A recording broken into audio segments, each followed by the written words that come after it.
Archaeology, it's the study of the past. It's like history. But the data that we use, the information we use, are things that were left in the ground by people hundreds and thousands of years ago. Paleontologists do the same kind of work. They excavate in the ground. The difference is, paleontologists study animals and plants, and archaeologists study people.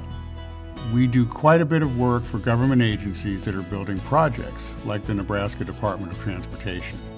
The more information we have about this area, the better we can assess which areas construction should avoid. Our work involves not only research, but also conservation.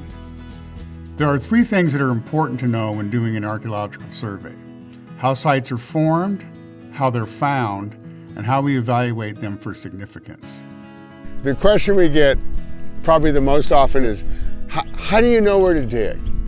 You know, there's a big world out there. How do you know where to dig?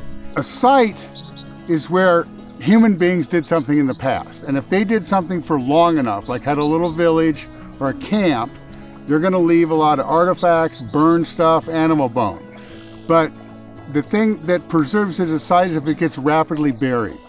If you're going to find a settlement, it's almost always going to be tethered to water. In a setting like this, there are large hills and a stream. These result in two actions which could bury a site: slope wash and overbank flooding. If one or both of these occur, that surface is going to become buried. You may have a site that's 1,000 years old, but through erosion, cattle trails, roads, rodents bringing up dirt, you're going to start to see pieces of flint, pottery, bone on the surface. A site survey is looking for new sites.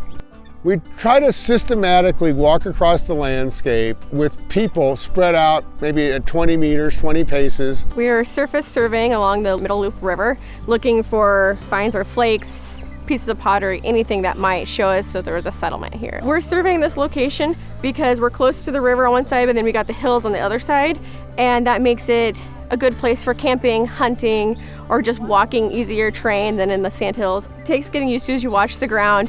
They can be very small microflakes to larger than this. You might find arrowheads, some other pieces of pottery. And when we find a site, then we'll map it in using GPS, take some photographs, and try to find out a little bit of information. We found a couple flakes on this one and this one. We've flagged artifacts, which are ceramics and lithic tools.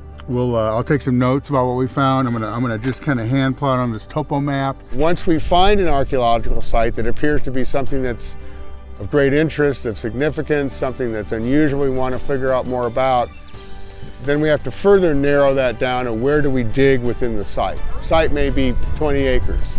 So we may do a few small test excavations to see where it appears to be the richest.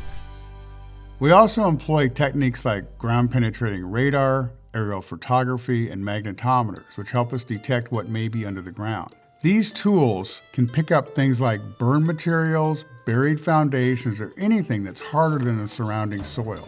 Using these techniques help us find the buried ruins that we're now excavating. We take the objects from the initial site survey and try to determine how old the site is, the cultural affiliation, such as if it's Native American and what tribe, the function of the site, and its condition. I'm just hoping to find information. I mean, it's less about the stuff for me and more about what we can learn. It's just so interesting seeing these things that no one has found for a really long time.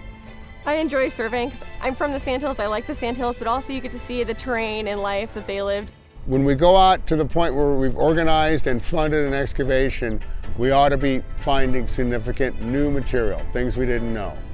Every site we find adds to our understanding of how people distributed themselves across the landscape.